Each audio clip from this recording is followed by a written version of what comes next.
the Houston Texans just traded away Duane Brown to the Seattle Seahawks for Jeremy Lane, a 5th round 2018 pick, and then a 2nd round 2019 pick. Now, when it comes to this, it's a really good deal for the Texans because Duane Brown has really only played 1 or 2 games so far, and not only that, they get the stockpile more picks because they got that pick from the Brock Osweiler trade, I believe, and not only that, which was a 2nd rounder, and now they got another 2nd rounder right here. So they're going to have a lot of picks right here. And obviously the Texans, even though they're kind of an up and rising team with obviously Deshaun Watson right there, not only that, it is self-evident that they also have a little bit of an older roster with some injury concerns here and there. Obviously, Joseph's old. I mean, Merciless isn't young. Neither is J.J. Watt. He isn't very young, and neither is Cushing either. So that nucleus on the defense definitely needs a little bit of an upgrade there. And not only that, Duane Brown is also up there in age. And the one thing for sure about the Seahawks is they definitely need offensive line help. If you put Duane Brown there, obviously he potentially can make impact. However, question is he in football shape? I think so. I think he's in football shape. I just want to say football shape is different from being like regular in shape because there's a big difference between playing football on the field and working out. You have to do both to be successful in the NFL. And he hasn't been playing all too that much. It's not because of injuries, it's because of the contract holdout. Now, when it comes to this, I definitely think that with the Seahawks, they're all in on this team. They're all in on this team. With the trade with Sheldon Richardson and whatnot, I think it's just self-evident that they traded a high 2nd round pick for Richardson, who's kind of coming up might be in a contract year this year or the following year. Either way, they're going to have to pay them, but it seems as if Richardson just might be a rental. And same thing with Brown, who actually just might retire after this season. But one thing that confuses me about this trade is not the fact that they traded away Jeremy Lane, because Jeremy Lane made sense. Kurt Coleman made a lot of big plays. He got a nice pick 6 earlier on in the season against the Colts, against Jacoby Brissett, who's a below-average quarterback and whatnot, or an average quarterback, however you want to put it. And I think that obviously made sense. But the 5th round pick, I'm like, okay, that's fine. But then another 2nd round pick, the Seahawks are not a young team. I think a lot of people forget that. I mean, Earl Thomas and Cam Chancellor were both drafted around 2010, and they're not a young group of guys anymore. Neither is Richard Sherman. Richard Sherman's going to be turning 30 next year. I mean, Bobby Wagner, obviously, I think he still has some years left in him. Same thing with KJ Wright, but Michael Bennett has seen time in the NFL. The Seahawks team, what I remember in 2013, was a team that was going into their prime and all that, but now it feels as if that they definitely are getting up there in age, and that's a little bit of concern because usually you want to have some young players on the roster that you really just kind of work with and all of that and go in there. Obviously, they have some nice young stars. I think Paul Richardson can potentially be something. I also like Shaquille Griffin. Obviously, I think he brings something good right there that they obviously need. But not only that about Shaquille Griffin is he actually does show some promise right here. But one thing I definitely do look at is Pete Carroll is a good drafter. I really have a lot of faith in Pete Carroll drafting, and yet he's trading away all these picks for players. And Duane Brown hasn't really played football that much, and you trade a 2nd round pick for a guy that might not only be here for a year.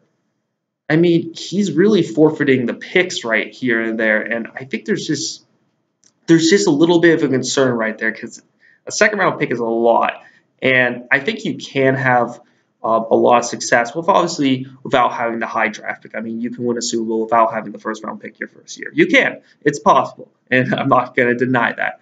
However, I just feel as if Pete Carroll's strength is the drafting part. The fact is that he's not drafting. He's getting rid of assets that holds him back from potentially drafting another star in the league.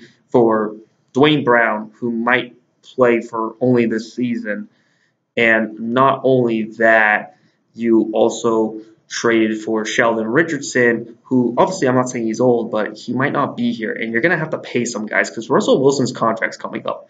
Next year, that's going to be his final year of his contract. So you're going to have to pay him eventually. And it's just, when I look at this, I put this perspective. Obviously, it's just proof that the Seahawks are all on this train. They're also desperate. I mean, desperate for offensive line help.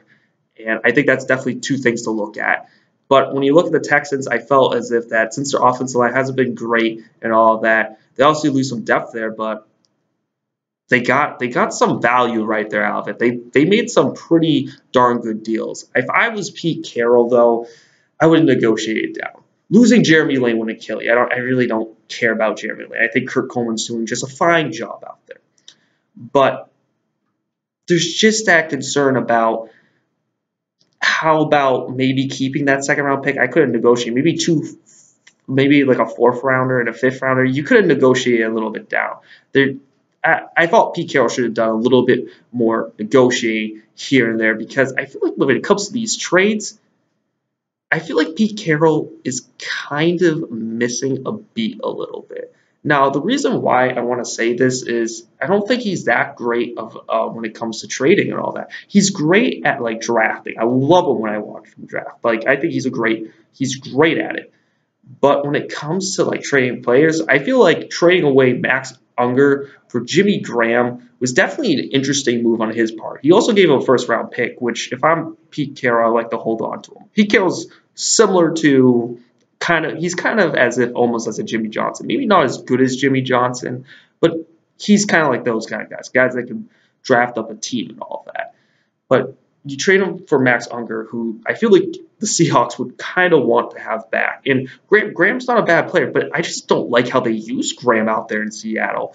I really don't. And maybe Bevel, their offensive coordinator, he just isn't good. I just don't like him at all. But they like to use Jimmy Graham as a blocker, but he's not really a blocker. And I think one of the big thing about the Saints was he wanted to get a franchise tag to be as worth as wide receiver money, not the tight end money, because if you franchise tag a player based on what their position, they just get that direct number when it comes to the tag. With Jimmy Graham, he wanted to be paid like a wide receiver because he played more snaps lined up as a wide receiver than he did as a tight end. And you don't really see that. You see that more, and when you see that, Jimmy Graham produces. I think that's definitely something that we can put up there. That's why you have all these Jimmy Graham trade rumors and all of that. But I just feel as if when it came to like Sidney Rice and Percy Harvin, I didn't think they made that great of an impact when they were in Seattle. They were definitely talented guys, but they eventually just parted ways with them. They just did. I mean, Sidney Rice obviously retired after they won the Super Bowl. But not only that, I just feel as if that the impacts that they made compared to what they did with the Vikings versus the Seahawks just wasn't the same. It just was not.